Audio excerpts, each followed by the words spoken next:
क्या था कि पहली शुरुआत हो जाए जयपुर से, और 2021 से लेकर के 2021 में हो जाता है कि जयपुर से दिल्ली को पहले और उसके बाद ये तीसरी यात्रा 25 अगस्त 2022 को मंडलायुक्त के चेयरमैन मंडल साहब उनकी जयंती के दिन उनकी समाधि स्थल और बिहार, मध्य प्रदेश, राजस्थान से तीसरी यात्रा में है। इससे कई तालिबान ने देखी। और अब जो है 26 जून से उत्तर प्रदेश में कार्यक्रम चल रहा है। अब तक हम जो है इटावा, फिरोजाबाद, आगरा, मथुरा, अलीगढ़, बुलंदशहर और एटा, काश्मीर और आज कब आए। ये पूरा प्रोग्राम 17 फरवरी 2024 को चलता है। बीच बीच में रुकते भी हैं कि संसाधन हमारे पास फंड का भी जरूरत करना होता है, हर जगह लोग जाने वाले जरूरत करना होता है, घूमने से घूमने आने से ये सारी चीज़ें करने के लिए एक सप्ताह का बैठ सकते हैं। 15 दिन होता है उसके बाद एक सप्ताह की बैठ पूरी बनाने का प्रयास करते हैं। ये पूरा कार्यक्रम हम चला रहे हैं। हमारी मुख्यमंत्री जो है क्या करते हैं, उसके बाद मंदिर कमीशन संपूर्ण तरीके से लागू आती है। 27 है बाकी जगह 27 27 लागू है और जितना 3, 9, 5, 7 या 5 और जनसंख्या अनुपात में भागीदारी आपने और भी आगे मुख्यमान हमारी 2 है जाति जनगणना और इसको लेकर हम लोग लगातार कार्यक्रम चला रहे हैं।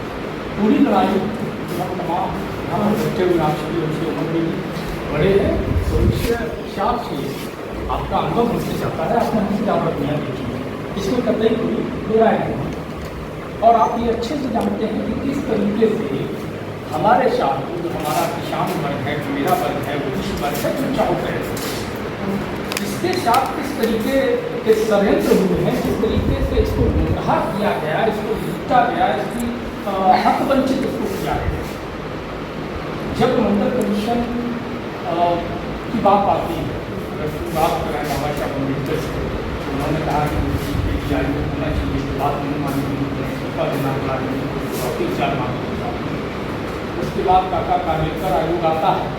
कालेकर आयोग बगैर किसी सर्वे के एक रिपोर्ट तैयार कर देता है, कहता है कि दे दो, लेकिन उसके बाद दूसरी एक अपनी पर्सनल रिपोर्ट बनाता है जो आयोग से ज़्यादा उम्मीद होती है, उसको असेंबली उसमें काका कालेकर आयोग के चेयरमैन ने कहते साहब आपको बिल्कुल सैंपल ज़्यादा होना ही नहीं चाहिए, ये तो एकदम गलत है। नेहरू की तत्काल क्या करते हैं, उनको ऑक्सीजन मिल जाती है, जैसे आयोग का अध्यक्ष ही जिसने रिपोर्ट तैयार की वही खिलाफ है, उनको ऑक्सीजन मिल जाती है, उसको तुरंत ही क्या करते हैं सारे मुख्यमंत्री को चिट्ठी देते हैं कि भाई साहब बिल्कुल जांची जाना इसी देश में, तो वो ठंडे उसमें फिर मंडल आयोग आता है 78 के आसपास। मंडल आयोग सर्वे के आधार पर के आधार पर तमाम स्टेट गवर्नमेंट से डेटा कलेक्ट करता है, योजना उठाता है, अपने कई क्वेश्चन का मतलब समुदाय के हिसाब से तैयार करता है, कई देता है, कई पत्रकारों से सवाल करता है, अलग अलग क्षेत्र के लोगों से सवाल करता है, उस आधार पर रिपोर्ट देता है। अच्छा, एक धर्म ये बना हुआ कि वो कहते हैं कि मंडल कमीशन ने कहा कि 27%, लेकिन मंडल कमीशन कहता है कि संख्या के अनुपात में चाहिए 52% है। ये संविधान कहता है कि अनुपातिक प्रकरण होना चाहिए। तो मंडल कमीशन की जब लागू होने की घोषणा होती है, बीपी सिंह उस समय के प्रधानमंत्री थे और पूर्व में मुख्यमंत्री भी रहे, मामला के राजा थे, राजघराने से आते थे। तो उन्होंने जब ये कहा कि हम पिछलों के जब दबाव पड़ा पिछले नेताओं का, जो पिछले हमारे नेता थे, शरद यादव, लालू यादव, मुलायम सिंह, काशीराम चौधरी, चरण सिंह, तमाम नेता रामविलास पासवान, बहुत सारे दूसरे समाज के नेता थे, संघर्ष कर रहे थे। नरेंद्र मोदी जी से आप जानते हैं खैर पर्दा दूसरी तरफ चला जाएगा। तो दबाव में आकर के जब ये घोषणा की जाती है कि हम पिछड़ों के हित में लागू करें 27% रिजर्वेशन 7 अगस्त 1992, उससे पहले वीपी सिंह के बारे में कहा जाता था कि राजा नहीं फकीर है, देश की तकदीर है। और जैसे ही वो ये घोषणा करते उन्हीं के समाज के लोगों के द्वारा एक नारा दिया जाता है, ठीक उल्टा होता है कि राजा नहीं गलत है, देश का। मंडल से पहले यूपी में रामनिवास यादव के मुख्यमंत्री थे, जो घोषणा करते हैं कि पिछड़ों को आरक्षण देंगे, तब एक नारा लगता है कि रामनिवास वापस जाकर। उसी समय बिहार में जब ठाकुर साहब पिछड़ों की आरक्षण लागू होता है, तब एक नारा लगता है कि कर पूरी कर पूरा छोड़ भाषा और बहुत गंदे गंदे भी हैं जिनको हम आप नहीं हमारे बारे में शब्द सोच भी नहीं सकते। ऐसे ऐसे नारे दिए जाते हैं और हमारे समाज के लोगों को तमाम तरीके से अपमानित करने का प्रयास किया जाता है। उस समय मैं आपको बताऊँ, आपको भी पता होगा, किसानों से संबंधित, पिछड़ों से संबंधित जानवर, भैंस, गाय, बैल तक को पूरी तरह पीटा गया, सड़कों पर दौड़ाया गया था, ये अपना गुस्सा दिखाने के लिए। अब जानवरों का इसमें कोई दोस्त था नहीं, लेकिन वो किसानों से, हमसे आपसे संबंधित थे कि हम लोग पशुपालक हैं, किसान हैं, हम उनका इस्तेमाल करते हैं। गुस्सा कहाँ उतारा है? हमारे ही समाज का जो ओबीसी में आता था, गोस्वामी ब्राह्मण होता है, लेकिन ओबीसी में आता है। जिस गोस्वामी ने आग लगाई, आग दहन किया मंडल के रूप में, तो ओबीसी में था। बाद में उसको पता चला कि ये विषय हमको नहीं मिला।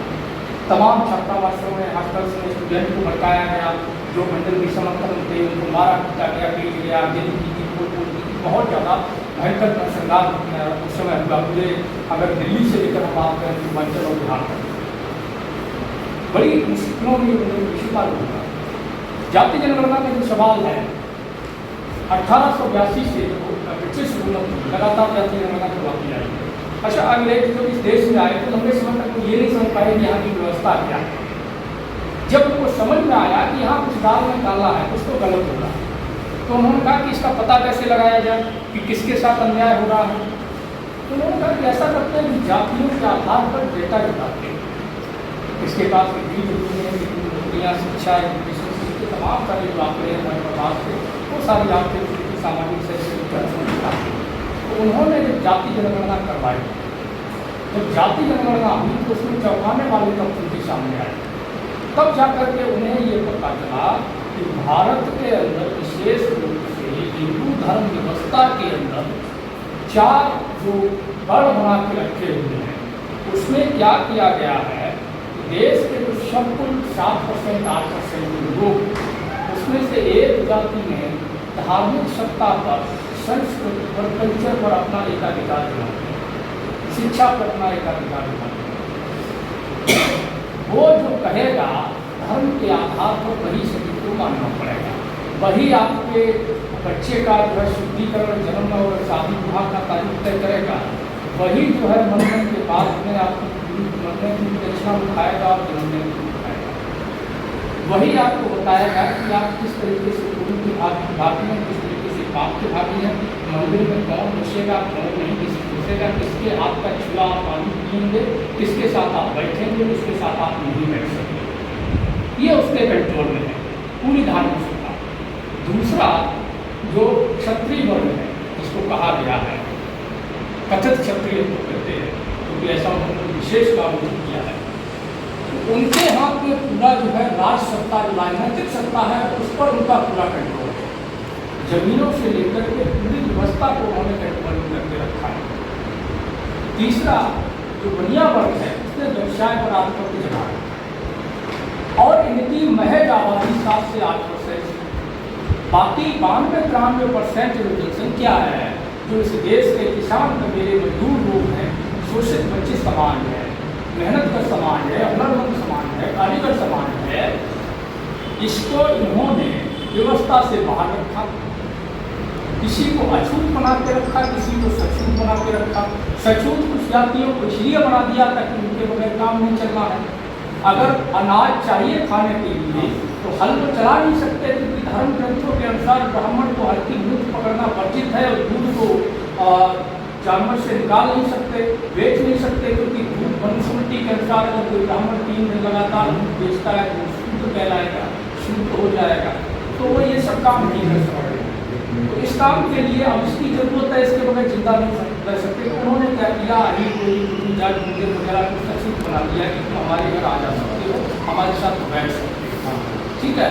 और प्रजापति है भाई, बर्तन मिट्टी के चलते हैं, बर्तन चाहिए होंगे तो उसको चीज बना दिया। जो जातियाँ जिससे उसका काम निकलना था उसको सचमुच बना दिया, और जिन जातियों से उसकी आवश्यकता की पूर्ति जो रोजमर्रा की वो नहीं होनी थी, जिनको केवल साफ सफाई में देना था, झाड़ू पोछा में देना था, जिनको दासों जैसा जिनके साथ व्यवहार करना था, मेहनत करानी थी केवल, उनको अछूत बना दिया कि ये इनसे आप जो है इनके साथ संबंध नहीं कर सकते, इनके साथ आप पानी नहीं कर सकते, इनके आप कछुआ नहीं कर सकते। ये सारी व्यवस्थाएं उन्होंने सेट कर दी और पूरे समाज को गर्द में धकेल दिया। देश तो इतने सालों तक लगातार गुलाम रहा। अगर ये लोग इतने ही वीर थे तो देश गुलाम कैसे रहा?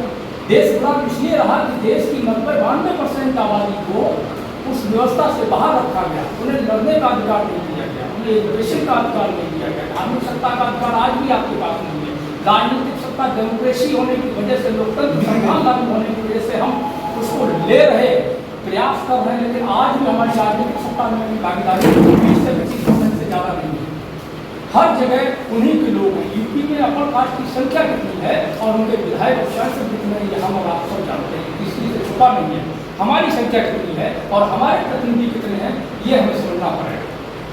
तो इसलिए जब अंग्रेजों को ये पता चला तो उन्होंने कहा हमें इनके उत्थान के लिए कुछ काम करने हैं। तब उन्होंने जाकर के ये कहा कि हम इन समाज के बच्चों को पहले एजुकेशन देंगे, इनको पढ़ाने का काम करें। तो जब एजुकेशन पर उन्होंने काम शुरू किया तो तुरंत ही इन्होंने विरोध शुरू कर दिया।